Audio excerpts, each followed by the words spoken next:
യേശുവിനെ കൈക്കൊള്ളുന്ന, യേശുവിനെ വ്യക്തിപരമായി സ്വീകരിക്കുന്ന, അവനിൽ വിശ്വസിക്കുന്ന ഒരു ദൈവ പൈതൽ, ഒരു ദൈവ മകൾ, മകൻ, ഒരു മനുഷ്യൻ, ഒന്നാമതായി അവൻ കർത്താവിന്റെ പൈതലായി മാറുന്നു.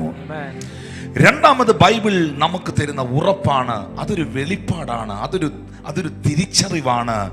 ആ വ്യക്തി യേശു ക്രിസ്തുവിലുള്ള വിശ്വാസം മൂലം, ഗലാത്യർ 3:13-14 വാക്യങ്ങളിൽ എഴുതിയിരിക്കുന്നു, മരത്തിന്മേൽ തൂങ്ങുന്നവനെല്ലാം ശപിക്കപ്പെട്ടവനെന്ന് എഴുതിയിരിക്കുന്നത് പോലെ ക്രിസ്തു നമുക്ക് വേണ്ടി ശാപമായി തീർന്നു. ന്യായപ്രമാണത്തിന്റെ ശാപത്തിൽ നിന്ന് നമ്മെ വിലയ്ക്ക് വാങ്ങി. എന്തിനു വേണ്ടി വിലയ്ക്ക് വാങ്ങി? അബ്രഹാമിന്റെ അനുഗ്രഹം ക്രിസ്തു യേശുവിൽ ജാതികൾക്ക് വരേണ്ടതിന് നാം ആത്മാവെന്ന വാഗ്ദത്ത വിഷയം വിശ്വാസത്താൽ പ്രാപിക്കുവാൻ. വാ തുറന്ന് പറഞ്ഞേ, വിശ്വാസത്താൽ പ്രാപിക്കുവാൻ. രണ്ടാമതായി യേശുവിൽ വിശ്വസിച്ച ഒരു ദൈവമകൻ, ദൈവമകൾ വിശ്വാസത്താൽ സ്വീകരിക്കേണ്ട ഒന്നാണ് എബ്രഹാമിക് ബ്ലെസ്സിംഗ്. അബ്രഹാമ്യ അനുഗ്രഹം എന്ന് പറയുന്നത്. അബ്രഹാമിന്റെ അനുഗ്രഹം എന്താന്ന് കഴിഞ്ഞ 2 സെഷനിൽ ഞാൻ സവിസ്തരം പ്രസംഗിച്ചു. ആ പ്രസംഗം, ആ മെസ്സേജ് കേട്ടവർ എക്സൈറ്റഡ് ആയിരിക്കും എന്ന് എനിക്കറിയാം. എന്തായിരുന്നു അബ്രഹാമ്യ അനുഗ്രഹം എന്നുള്ളത്? നമ്മുടെ ഒന്ന് റേഞ്ചിൽ പിടിക്കുന്ന സാധനം അല്ലത്. നമ്മുടെ ഒന്ന് റേഞ്ചിൽ നിൽക്കുന്ന, നമ്മളൊന്നും കണ്ടിട്ട് പോലും ഇല്ലാത്ത, ചിന്തിച്ചിട്ട് പോലും ഇല്ലാത്ത കാര്യമാണ് അബ്രഹാമി അനുഗ്രഹം എന്ന് പറയുന്നത്. ഒരു ദൈവം അനുഗ്രഹിച്ചപ്പോൾ അതിന് ദൈവം പരിധികൾ വെച്ചില്ല. നമ്മുടെ വീടിന് ഫെൻസ് കാണാം, നമ്മുടെ പ്രോപ്പർട്ടിക്ക് മതിൽ കാണാം, പക്ഷെ ദൈവത്തിന്റെ അനുഗ്രഹത്തിന് ഫെൻസുകളില്ല, മതിലുകളില്ല, ബോർഡറുകളില്ല. രാജ്യത്തിന് ബോർഡറുകൾ കാണാം, പക്ഷെ ദൈവരാജ്യത്തില് അനുഗ്രഹങ്ങൾക്ക്, സമൃദ്ധികൾക്ക് ബോർഡറുകളില്ല. There is no limit. There is no limit. അത് ദൈവം പ്രൂവ് ചെയ്തത് അബ്രഹാമിലൂടെയാണ്. ഇതാ യാബോക്കിന്റെ കടവിൽ അബ്രഹാമിന്റെ തലമുറ ഹല്ലേലൂയ ദൈവത്തോട് മല്ല് പിടിക്കുമ്പോൾ ആ മനുഷ്യൻ യാക്കോബ് ദൈവദൂതനോട് പറയുന്നു, നീ എന്നെ അനുഗ്രഹിച്ചിട്ടല്ലാതെ ഞാൻ നിന്നെ വിടത്തില്ലെന്ന് പറയുമ്പോൾ ആ ദൂതന്റെ കാലിൽ പിടിച്ച യാക്കോബിനോട് ദൂതൻ യാബോക്കിന്റെ കടവിൽ പറയുകയാണ്, ഇനി നിന്റെ പേര് യാക്കോബ് എന്നല്ല, ഇനി നിന്റെ പേര് ഇസ്രായേൽ എന്നത്രേ. ഒരു മനുഷ്യനെ ഒരു രാജ്യമാക്കി തീർക്കാൻ എന്റെ ദൈവത്തിന് ഒരു മനുഷ്യനെ ഒരു രാജ്യമാക്കി തീർക്കാൻ എന്റെ ദൈവത്തിന് കഴിയുമെങ്കിൽ കൈയടിക്കാത്തവരോട് പറയാം, മിണ്ടാതിരിക്കുന്നവരോട് പറയാം, ഒരു സാധാരണ മനുഷ്യനെ, ഒരു പരാജിതനായ മനുഷ്യനെ ഒറ്റ നിമിഷം കൊണ്ട് $1000 കൊടുക്കുവല്ല, ഒരു രാജ്യമാക്കി തീർക്കാൻ എന്റെ ദൈവത്തിന് കഴിയുമെങ്കിൽ ഇന്ന് ഈ പകലിൽ വിശ്വസിക്കുന്നവരോട് ഞാൻ പറയുന്നു, ദൈവത്തിന്റെ അനുഗ്രഹങ്ങൾക്ക്, ദൈവത്തിന്റെ നന്മകൾക്ക് ലിമിറ്റേഷൻ ഇല്ല, ഫെൻസുകളില്ല, ബൗണ്ടറികളില്ല. ഹല്ലേലൂയ. വിശ്വാസത്താൽ നാം സ്വീകരിക്കുക അബ്രഹാമ്യ അനുഗ്രഹങ്ങളെ. Because we are the children of God, the same time we are the seed of Abraham. നമ്മൾ ദൈവത്തിന്റെ മക്കളാണ്, അപ്പോൾ തന്നെ നമ്മൾ അബ്രഹാമ്യ സന്തതികളാണ്. ഒരു കാരണവശാലും നമുക്കിത് പറയാനുള്ള യോഗ്യത ഇല്ലായിരുന്നു. ഇത് പറയാൻ കഴിയുന്നത്, ഇത് പറയാനുള്ള യോഗ്യത ഇസ്രായേൽ ജനത്തിന് മാത്രമായിരുന്നു. ഇസ്രായേൽ ജനതയിൽ യഹൂദന്മാർക്ക് മാത്രമായിരുന്നു. അവരോടാണ് യെശയ്യാ പ്രവാചകന്റെ പുസ്തകം 51-ാം അധ്യായം 1-2 വാക്യത്തിൽ പറഞ്ഞത്, ആമീൻ, എന്റെ വാക്ക് കേൾക്കുവീൻ, നിങ്ങളെ വെട്ടിയെടുത്ത പാറയിലേക്കും നിങ്ങളെ കുഴിച്ചെടുത്ത കനിഗർഭത്തിലേക്കും നിങ്ങൾ തിരിഞ്ഞു നോക്കുവീൻ, നിങ്ങളുടെ പിതാവായ അബ്രഹാമിലേക്കും നിങ്ങളെ പ്രസവിച്ച സാറയിലേക്കും തിരിഞ്ഞു നോക്കുവീൻ. നിങ്ങളെ പ്രസവിച്ച സാറ എത്ര പിള്ളേരെ പ്രസവിച്ചു? ഏകവചനം വരേണ്ടടുത്ത് ബഹുവചനം വന്നോ? ഇല്ലേ? ശ്രദ്ധിച്ചു കേൾക്കണം. ഏകവചനം വരേണ്ടടുത്ത് ബഹുവചനം വന്നോ? സാറ പ്രസവിച്ചത് ഇസഹാക്കിനെ മാത്രമാ, പക്ഷെ ബൈബിളിൽ എഴുതിയിരിക്കുന്നു നിങ്ങളെ പ്രസവിച്ച സാറ. അതെങ്ങനെ സംഭവിച്ചു? അതെങ്ങനെ ഉണ്ടായി? ഹല്ലേലൂയ. കാരണം ആ വാഗ്ദത്ത സന്തതിയിൽ നിന്നാണ് ബാക്കിയുള്ള മുഴുവൻ വാഗ്ദത്ത സന്തതികളുടെയും അനുഗ്രഹങ്ങളുടെ കൈമാറ്റം നടക്കുന്നത്. എന്നാൽ ഇന്ന് ഈ കൊച്ചിയിൽ ഈ ആരാധനയിൽ വന്നിരിക്കുന്ന ഞാനോ നിങ്ങളോ ഇസഹാക്യ തലമുറയിൽപ്പെട്ടവരോ അബ്രഹാമിയ തലമുറയിൽപ്പെട്ടവരോ യഹൂദ പാരമ്പര്യമുള്ളവരോ അല്ല. നമ്മളെ നോക്കി പൗലോസ് അപ്പോസ്തലൻ പറഞ്ഞൊരു റെവലേഷൻ ഉണ്ട്, ഒരു വെളിപ്പാടുണ്ട്. കാട്ടൊലിവ്, കാട്ടൊലിവ്. യേശുക്രിസ്തുവിനെ നോക്കി പറഞ്ഞൊരു വെളിപ്പാടുണ്ട്, നാട്ടൊലിവ്. ഞാനും നിങ്ങളും കാട്ടൊലിവ്. പൗലോസ് പറയുന്നു യേശു യഹൂദ ഗോത്രത്തിൽ ജനിച്ചു, നാട്ടൊലിവ്. എന്നാൽ കാട്ടൊലിവിനെ നാട്ടൊലിവിനോട് ചേർത്തൊട്ടിച്ചു.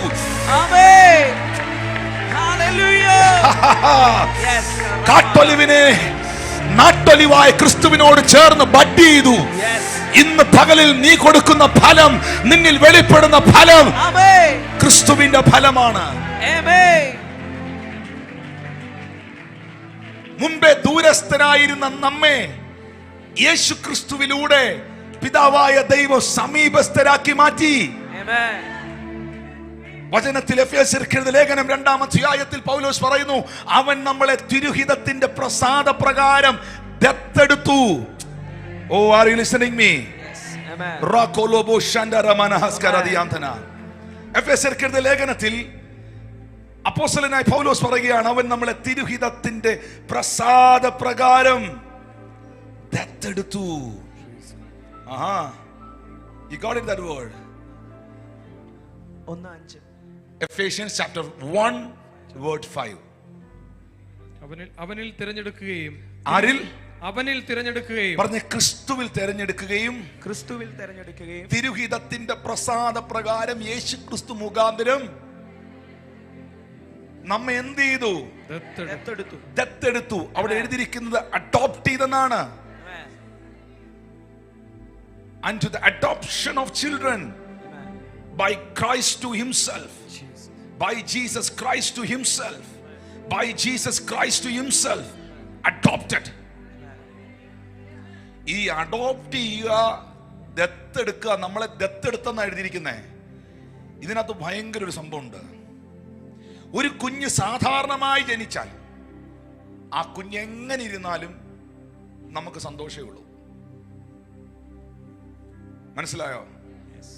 കാഴ്ചയുണ്ടെങ്കിലും കാഴ്ചയില്ലെങ്കിലും, കേൾവി ഉണ്ടെങ്കിലും കേൾവിയില്ലെങ്കിലും, നീളം കുറഞ്ഞതാണെങ്കിലും നീളം കൂടിയതാണെങ്കിലും, എങ്ങനെ ഇരുന്നാലും നമ്മുടെ കൊച്ച വളർത്തിയേ പറ്റൂ. ശ്രദ്ധിക്കുന്നോ? പക്ഷെ അഡോപ്റ്റ് ചെയ്യുന്നത് അങ്ങനല്ല. അഡോപ്റ്റ് ചെയ്യുന്നത് അങ്ങനല്ല. എന്തേലും എടുക്കുവല്ല, ഇഷ്ടപ്പെട്ടതിനെ എടുക്കത്തുള്ളൂ. You are not here.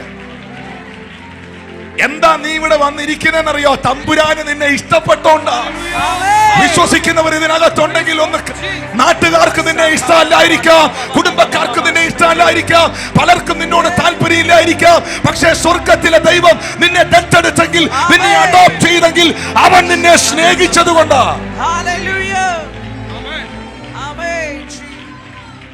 Are you listening me? Adoption മറ്റൊരു പ്രത്യേകതയുടെ ഉണ്ട്. പെട്ടെന്ന് അഡോപ്റ്റ് ചെയ്യത്തില്ല. ഞാൻ ഇപ്പോഴും മറന്നു പോകാത്തൊരു സംഭവമുണ്ട്. നമ്മുടെ മിനിസ്ട്രിയിൽ ഒത്തിരി പേരെ കർത്താവ് വിടിവിച്ചിട്ടുണ്ട്, സൗഖ്യമാക്കിയിട്ടുണ്ട്. യേശു ഒത്തിരി പേർക്ക്, തലമുറകളില്ലാത്തവർക്ക് കുഞ്ഞുങ്ങളെയൊക്കെ കൊടുത്തിട്ടുണ്ട്. ദൈവത്തിന് മഹത്വം. പക്ഷേ സൂര്യ ടി വിയിൽ ഞങ്ങളുടെ പ്രോഗ്രാം ഉള്ള സമയത്ത് നിങ്ങൾ കണ്ടിട്ടുണ്ടായിരിക്കും, അന്ന് സൂര്യ ടി വിയിൽ രാവിലെ 6:30 മുതൽ 7 വരെ പ്രോഗ്രാം ഉണ്ടായിരുന്ന സമയത്ത് 2012 ഒരു ഓഗസ്റ്റ് മാസം 15-ാം തീയതി നമ്മുടെ ചർച്ചിൽ പ്രത്യേകമായ മീറ്റിംഗ് നടക്കുന്ന സമയത്ത് കൊട്ടാരക്കരയിൽ മദ്രാസിൽ നിന്ന്, ചെന്നൈയിൽ നിന്ന് ഒരു കുടുംബം പ്രാർത്ഥിക്കാൻ വന്നു. അന്ന് ഭയങ്കര ജനം പ്രാർത്ഥിക്കാൻ ഇടിച്ചുകൂടി നിൽക്കുന്ന ടൈമാണ്.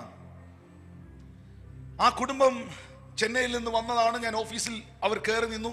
നമുക്കറിയാം അവിടെ ഒത്തിരി സ്ഥലപരിമിതികളുണ്ട്. ഇവര് റൂമിൽ വന്നിട്ട് ഞാൻ അവരോട് ചോദിച്ചു, എന്താണ് നിങ്ങൾക്ക് വേണ്ടി പ്രാർത്ഥിക്കേണ്ടത്? അപ്പൊ അവര് പറഞ്ഞു, ഞങ്ങൾക്ക് 28 വർഷമായിട്ട് മക്കളില്ല, 28 years ആയിട്ട് മക്കളില്ല. അപ്പോ ഞാൻ പറഞ്ഞു, ഞാൻ പ്രാർത്ഥിക്കാം. You are in the right place, the Lord will do the miracle for you. ഉടനെ ഹസ്ബൻഡ്, പുള്ളി തമിഴനാ, പുള്ളിക്കാരി മലയാളിയാ. ഹസ്ബൻഡ് പറഞ്ഞു, പാസ്റ്റർ, ഞങ്ങൾ പ്രാർത്ഥിക്കാൻ വന്നത് മക്കൾ ഉണ്ടാകാൻ വേണ്ടിയല്ല. അപ്പോൾ ഉടനെ ആ സഹോദരി ബാഗ് തുറന്നിട്ട് 2 ഫോട്ടോഗ്രാഫ്സ് എടുത്തു. ഈ 2 ഫോട്ടോഗ്രാഫ്സ് എടുത്ത് എന്നെ കാണിച്ചിട്ട് പറഞ്ഞു, ഇവിടെ ഇടുക്കിയില് 2 കുഞ്ഞുങ്ങളെ അഡോപ്റ്റ് ചെയ്യാനായിട്ട്, ലീഗലി തന്നെ അഡോപ്റ്റ് ചെയ്യാനായിട്ട് ഞങ്ങളുടെ മുമ്പിൽ ഒരു ഓപ്ഷൻ വന്നിരിക്കും. ഈ 2 കുഞ്ഞുങ്ങളെ ഞങ്ങൾക്ക് ഇഷ്ടപ്പെട്ടു, പക്ഷെ പാസ്റ്റ് പ്രാർത്ഥിച്ചിട്ട് പറയണം ഇതിലേത് കൊച്ചിനെയാ ഞങ്ങൾ അഡോപ്റ്റ് ചെയ്യേണ്ടിയെന്ന്. ഞാൻ ആകെ കുടുങ്ങി. ഹല്ലേലൂയ. ഈ ഫോട്ടോ മേടിച്ച് പ്രാർത്ഥിക്കാൻ എൻ്റെ മനസ്സിൽ മാനുഷികമായി ഒരു പ്രേരണ വരുമ്പോൾ ആത്മാവ്, ദൈവത്തിന്റെ ആത്മാവ് എന്നോട് പറഞ്ഞു, നീ അത് ചെയ്യരുത്. ഞാൻ അവർക്ക് ഒരാൺ തലമുറയെ കൊടുക്കാൻ പോവുകയാണ്.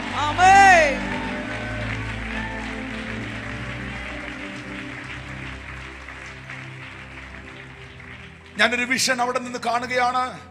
ഒരു ബ്ലൂ കളർ ടവലിൽ ഇതേ സഹോദരി ഒരു കുഞ്ഞിനെ പിടിച്ചുകൊണ്ട് കൊട്ടാരക്കര ചർച്ചിന്റെ സ്റ്റേജിൽ നിൽക്കുന്നത്. ഞാൻ അവരോട് പറഞ്ഞു, ഇത് 2ൽ ഏതാന്ന് എനിക്ക് അറിഞ്ഞുകൂടാ, എനിക്ക് ദൈവം വെളിപ്പെടുത്തുന്നില്ല. പക്ഷെ ഒരു കാര്യം കർത്താവ് അറിയിക്കുന്നു, ദൈവം നിങ്ങൾക്കൊരു ആൺ സന്തതിയെ തരാൻ പോവുകയാണ്. പുള്ളിക്കാരൻ ഇങ്ങനെ അപ്സെറ്റായി, 28 വർഷം മക്കളില്ലാതെ നിൽക്കുന്ന ആ മനുഷ്യൻ ഇങ്ങനെ അപ്സെറ്റായി നിന്ന് നോക്കുകയാണ്. ഞാൻ ആ സഹോദരിയുടെ മേളിൽ കൈവച്ച പൊട്ടുന്നനവേ ആ സഹോദരി ആത്മവിവശതയിൽ പോയി. ആ സഹോദരന് വേണ്ടിയും പ്രാർത്ഥിച്ചു. അവർ 2 പേരെ എഴുന്നേറ്റ് 2 പേരും കൈ ഓർത്ത് പിടിക്കാൻ പറഞ്ഞു, പ്രാർത്ഥിച്ചു. അവരോട് പ്രൊഫസ് ചെയ്തു, അവരെ പറഞ്ഞു വിട്ടു. 2013 അന്ന് ഞങ്ങൾ TV പ്രേക്ഷക സംഗമം മീറ്റിംഗ് നടത്തുന്ന ടൈമാണ്. അന്ന് സൂര്യ TVയിലും ഏഷ്യാനെറ്റ് ന്യൂസിലും അങ്ങനെ പല ചാനലുകളിൽ രാവിലെ പ്രോഗ്രാം ഉള്ളതുകൊണ്ട് പവർ വിഷനിലും ഒത്തിരി ചാനൽസിലുണ്ടായിരുന്നു. ഇപ്പം അത്ര ഇല്ല, ഇപ്പം ഈ സോഷ്യൽ മീഡിയയുടെ സംഭവങ്ങളായതുകൊണ്ട്. അന്ന് TV പ്രേക്ഷക സംഗമങ്ങൾ വെക്കുമായിരുന്നു. പാലക്കാടും തൃശ്ശൂരും എറണാകുളത്തും ചെന്നൈയിലും ബാംഗ്ലൂരിലും ബോംബെയിലും എല്ലാം. ഞങ്ങൾ 2013 ഒരു TV പ്രേക്ഷക സംഗമം വെച്ചു. ആ TV പ്രേക്ഷക സംഗമം വെച്ച് അത്യാവശ്യം ആളുണ്ടായിരുന്നു. ഒരു 10-300 പേരോളം ഉണ്ടായിരുന്നു. അത്യാവശ്യം ആളുണ്ടായിരുന്നു. ആ മീറ്റിംഗ് നടന്നുകൊണ്ടിരിക്കുമ്പോൾ സാക്ഷ്യത്തിന് ഇതുപോലെ സമയം വെച്ചപ്പോ ഈ അങ്കിളും ഈ ആന്റിയും ഈ സഹോദരിയും കൂടെ ഈ സാക്ഷ്യം പറയുന്നവരുടെ കൂട്ടത്തിൽ വന്നു നിന്നു. എനിക്ക് മനസ്സിലായില്ല എന്താ സംഭവിക്കുന്നതെന്ന്. എനിക്ക് അറിഞ്ഞുകൂടായിരുന്നു. എന്തെങ്കിലും വിടുതലാണോ, സൗഖ്യമാണോ, ജോലി കിട്ടിയതാണോ, പലതും ആകാം. ഇങ്ങനെ ഓരോരുത്തർ സാക്ഷ്യം പറഞ്ഞു. ഇവർ 2 പേരും കയറി വന്നു. ഞങ്ങളുടെ കൂട്ടത്തിലുള്ള സഹോദരൻ, എനിക്കൊന്ന് സന്തോഷ് പാസ്റ്റർ ആണെന്ന് തോന്നുന്നു, സന്തോഷ് പാസ്റ്റർ മൈക്കിലൂടെ പറഞ്ഞു, പാസ്റ്റർ ഇവര് കഴിഞ്ഞ വർഷം ഓഗസ്റ്റ് 15-ാം തീയതി കർസ് ബ്രേക്കിംഗ് സെക്ഷനിൽ ബ്ലെസ്സിംഗ് പ്രയറിൽ കൊട്ടാരക്കര ചർച്ചിൽ വന്നവരാണ്. 28 വർഷമായിട്ട് ഇവർക്ക് മക്കളില്ലായിരുന്നു. അന്നേരം സന്തോഷ് പാസ്റ്ററോട് ഇവരെല്ലാ കാര്യവും പറഞ്ഞില്ല, സമയമില്ലല്ലോ. അന്നേരം പാസ്റ്റർ പ്രാർത്ഥിച്ചിട്ട് ഇവരോട് പറഞ്ഞു, ഇവർക്ക് ഒരു ആൺകുഞ്ഞിനെ ദൈവം കൊടുക്കുമെന്ന്. ഈ സഹോദരി ഇപ്പോൾ 3 മാസം ക്യാരിയിങ് ആണ്.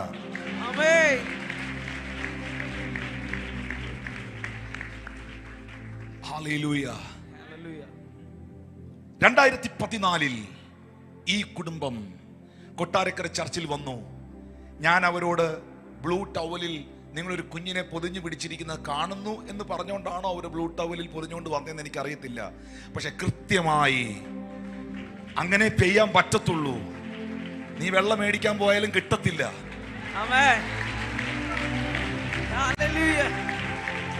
ഹല്ലേലൂയ.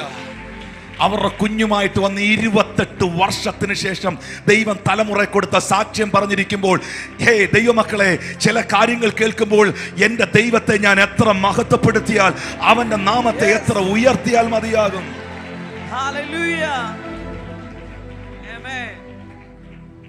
പക്ഷെ അവര് പറഞ്ഞൊരു കാര്യം ഞാൻ ഓർക്കുന്നു, ഈ 2 കുഞ്ഞുങ്ങളെയും ഞങ്ങൾക്ക് ഇഷ്ടപ്പെട്ടു. 2-3 വർഷത്തെ അന്വേഷണത്തിൽ ഞങ്ങൾ തെരഞ്ഞു പിടിച്ച് കണ്ടെടുത്തതാണ്. അപ്പൊ അഡോപ്റ്റ് ചെയ്യണമെങ്കിൽ, ദത്തെടുക്കണമെങ്കിൽ ഒരു തെരഞ്ഞെടുപ്പുണ്ടാകണം. സാധാരണ അങ്ങ് എടുക്കുവല്ല. അങ്ങനാണെങ്കിൽ ക്രിസ്തുവിൽ അവൻ നമ്മെ ദത്തെടുത്തെന്ന് പറഞ്ഞാൽ ആയിരങ്ങളുടെ ലക്ഷങ്ങളുടെ ഇടയിൽ നിന്ന് നിന്നെ പിക്ക് ചെയ്തെന്നല്ലേ? ഓ, ഒന്ന് കരമടിച്ച് കർത്താവിന് നന്ദി പറഞ്ഞേ. 10,000ങ്ങളുടെ ഇടയിൽ നിന്ന് കരമടിച്ച് വാ തുറന്ന അധരങ്ങളെ ലക്ഷം ജനങ്ങളുടെ ഇടയിൽ നിന്ന് ഒരു യോഗ്യതയും പറയാനില്ലാത്ത എന്നെ, ഒരു അർഹതയും പറയാനില്ലാത്ത എന്നെ, ഒരു കഴിവും പറയാനില്ലാത്ത എന്നെ അവൻ ദത്തെടുത്തു, തെരഞ്ഞെടുത്തു.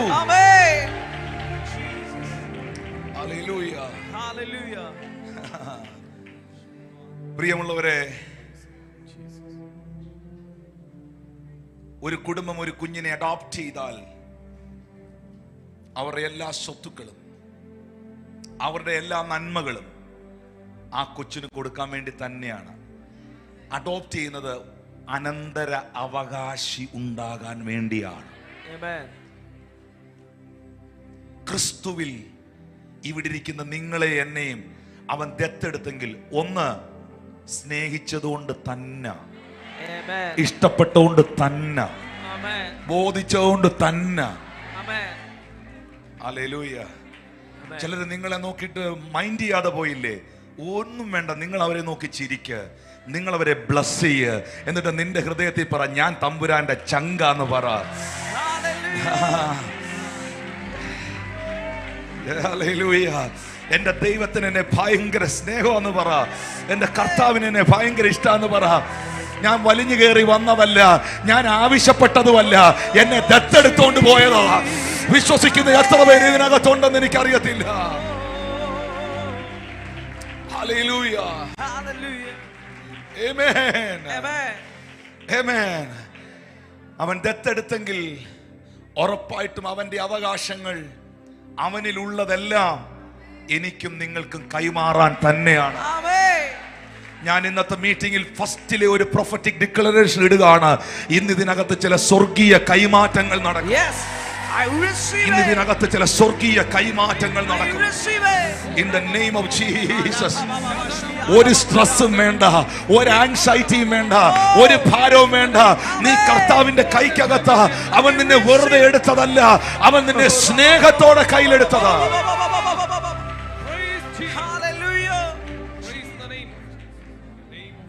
ചിലര് പറയത്തില്ലേ, എന്നെ കാണാനൊന്നും വലിയ രസമൊന്നുമില്ല,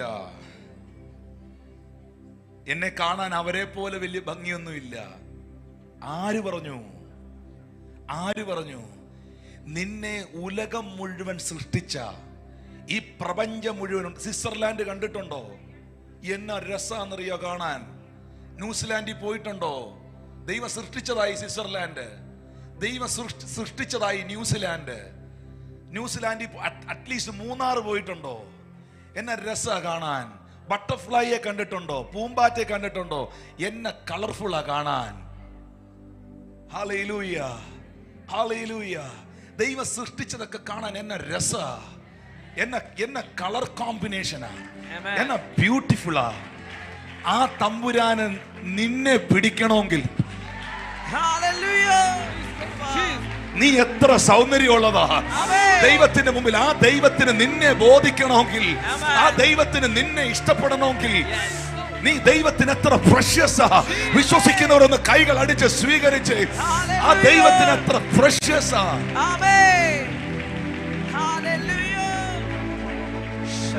Hallelujah. I am feeling the mighty presence here. Amen. Amen. വിശ്വാസികൾ അത്രേ അബ്രഹാമിന്റെ മക്കൾ എന്നറിവീൻ. അപ്പൊ വിശ്വാസിക്ക് എന്ത് വേണം? എല്ലാരും വാ തുറന്ന് പറ, വിശ്വാസിക്ക് വിശ്വാസം വേണം. വിശ്വാസിക്ക് വിശ്വാസം വേണം. പക്ഷെ പേരെന്തുവാ? എന്തുവാ ഇല്ലാത്ത? വിശ്വാസം.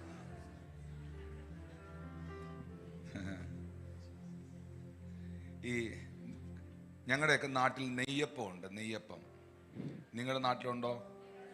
എവിടാ നെയ്യപ്പം? പേരെന്തുവാ? പക്ഷെ അത് ഉണ്ടാക്കിയത് പാമോയിലില്ല. സത്യം പറഞ്ഞാൽ നെയ്യപ്പം ഇന്ന് വരെ എന്ത് കണ്ടിട്ടില്ല, നെയ്യ് കണ്ടിട്ട് പോലുമില്ല. പേരെന്തുവാ? വിശ്വാസി എന്നാ. പക്ഷെ എന്തില്ല? വിശ്വാസി. പക്ഷേ ഞാൻ പറയുന്നു പ്രിയപ്പെട്ടവരെ, നിങ്ങൾ വിശ്വാസത്തിൽ ഉറയ്ക്കണം. ഞാൻ ആരെ വിശ്വസിച്ചിരിക്കുന്നു എന്ന് പൗലോസ് പറയുന്നു, ഞാൻ അറിയുന്നു. ഞാൻ ആ വാക്കൊന്നുകൂടെ ഒന്ന് അടിവരയിടുകയാണ്. ഞാൻ ആരെ വിശ്വസിച്ചിരിക്കുന്നെന്ന് ഞാൻ അറിയുന്നു.